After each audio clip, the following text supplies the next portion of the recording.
All right, so the Motorola Saber, closer look. I'm still learning about this radio a little bit. This is scut string on this little switch here. Broke right off. I think this is for secure, unsecure. And there was encryption boards in here. A lot of departments didn't use them though. Maybe detectives had them or something. I'm not sure how it worked. I'm trying to find original pictures of it, but this is pretty much probably how it would look anyways. So let's see here. This is the number on it. Let's try to focus it on here. And we're going to look it up. And we're gonna hash it out. The man said it was VHF. We're looking at about $50 worth of parts to get this thing even going.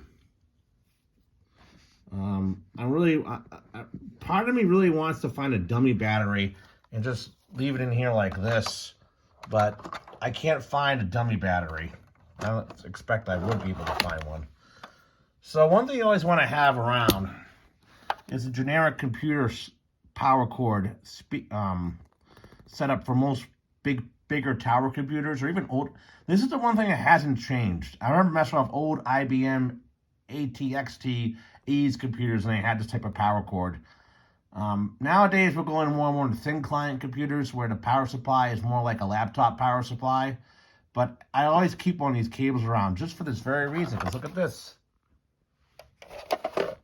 There's no ground on it, but it'll fit. So let's get this charger to work here. See if the lights light up and stuff.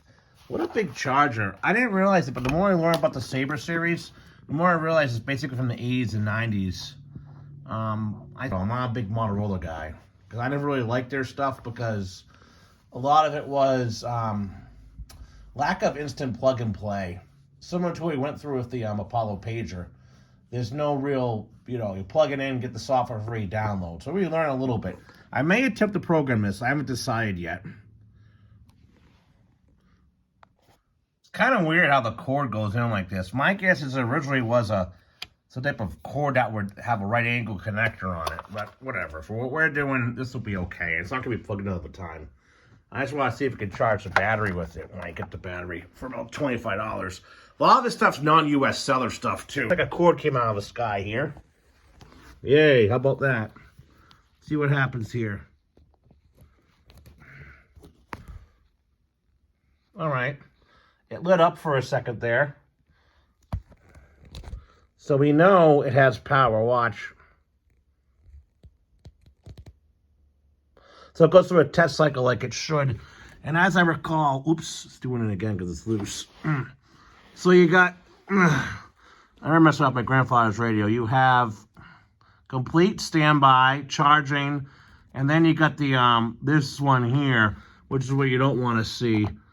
Pretty heavy for a battery analyzer. And you got to realize, I mean, battery technology in the 80s and 90s really kind of stunk. I mean, battery technology didn't really get better until probably the proliferation of cell phones in the early 2000s. But what's interesting, though, is how pagers were last. People preferred pagers. The batteries are smaller before, but until cell phones really took off. So we know this works, so that's good. I expected this to work anyways. So we'll unplug that. And I don't think these are narrowband compatible at all. So you really only be able to, like, I mean, of course you wouldn't use this for public safety. I mean, why would you? If you're not a police department or fire department, they're going to issue you something if you're authorized to have that. But I think it's wideband only, so you can receive the weather, probably doing local repeaters, some MURS stuff, MURS stuff. Like anything else, public safety. Boston police use these. A lot of Bay area departments use these. Get your channel selector. Okay. Volume on, off. Believe it or not, this was what controlled encryption. You could have encryption on or off. I gotta really glue these together. I'm gonna make sure it's set to off. I doubt this is equipped with the board to do it. I may mess with it at some point once I get the power to this radio off the battery. What else you got? Your PTT, of course. And these don't have emergency buttons. I think unless you're working in a correctional or psychiatric hospital department or something, where you're in a facility like, prison or jail, or emergency buttons now are kind of pointless out in the field of public safety. Even today, for modern trunk systems, at least once a day, if not more, is false emergency button activations. It just doesn't do anything. I wouldn't have them at all. It's just something that is a feel-good measure. Because I don't want to hit emergency button. I mean, it's something, I guess. I don't know. They're mostly false alarms. I just go like this and talk to dispatch. So then, number 6 is a monitor button, which will pull the squelch open. Because remember, this is the analog days. Number 7 and 8, 8 and 9 here are side buttons.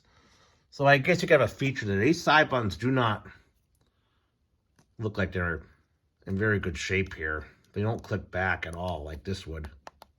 So my guess, you could, so we're probably not going to use these at all, but this would be like for scan. You could set it to scan or something. But keep in mind, for the most part, fire and police usually stay on like 1 or 2 channels, like fire dispatch, fire ground, police dispatch, police talk around, maybe a special event channel or something. But, you know, 90% of the time they're on the same 1 or 2 channels. Even today, you probably, it only has 12 channels, which is interesting. But even today, I mean, you wouldn't need that many. This is probably a transmit button. Back here is your programming. I got a pinout for this. This would be also where you put your extension microphone. And I can't get this belt clip off. I'm not going to try to mess with it any further. It's a tab in there you're supposed to push. It's supposed to come off. But look at this belt clip. I mean, it hooks on all metal-wise. It's really hard ABS plastic. And with a big metal thing, this ain't going anywhere. I mean, you could run this without even a case if you want to do, but I don't know how well it would clip on a duty belt. I remember my grandfather had a case for his, which we're not gonna get a case for that. So that's pretty much it for this. What I'm gonna do with it, I don't freaking know. I mean, there's more modern radio options, and to be frank, unless I'm hiking or most of my operation for VHF, UHF is either like this from the base station or in the car. I got it for $5, but it's like buying a junk car, you know. You buy the junk car, you realize, well, it needs brakes. Then you realize it needs tires. I have like an SDR from when I was reading, an early version of an SDR, because this radio here, you wouldn't align on the bench, you'd align it with the software or something. I don't know. I'm not doing all that. So the more I read about these, and the more I read about the programming, now that we're getting the cables, other complicated things, it's gonna be a pain to deal with, trying to find the right software, etc. Going on that Motorola path, which some of you may know about, isn't really worth it. So what I'm gonna do, I've decided here, I'm not going to order a new battery. I'm going to order the, I'm going to try to fix and clean up this radio so it looks the best. And I'm going to just leave it in here like this. Make it a display piece. Probably go order a small UHF antenna for it too. And just leave it there, you know, because just more as a memento conversation piece. Your best thing to do with these is to use rubbing alcohol. I'm going to put a sticker here. Just for the heck of it. Alright, after damaging the color of it a little bit, I made a simple computer label. I took the old pager and I stuffed paper towel in a little knob and took the little old icon antenna I had, and pretty much, you know, we're not going to go any crazier with this, though. No handcuffs, no, I don't own handcuffs, none of that stuff. Simple. You like radios, simple. I think it's fair. $10 for the whole thing. To make it clear, though, I am not going to, buy get the knobs, the battery. I mean, you're looking at a lot of money, like probably $50, $60. And that's assuming you get the radio going to do all this. So we're not going to. But yeah, that's $10, you know, not bad. But I'm not going to foray into Motorola stuff probably ever. It's just too... A lot of Motorola stuff we grew up with too. HT1000, Sabers, Silver Refrigerator, MX350s, HT 550s, etc. They're computerized, but they're computerized from a different era. And they're not narrowband, and it's not worth doing anything. It's much more smaller radios you can have fun with.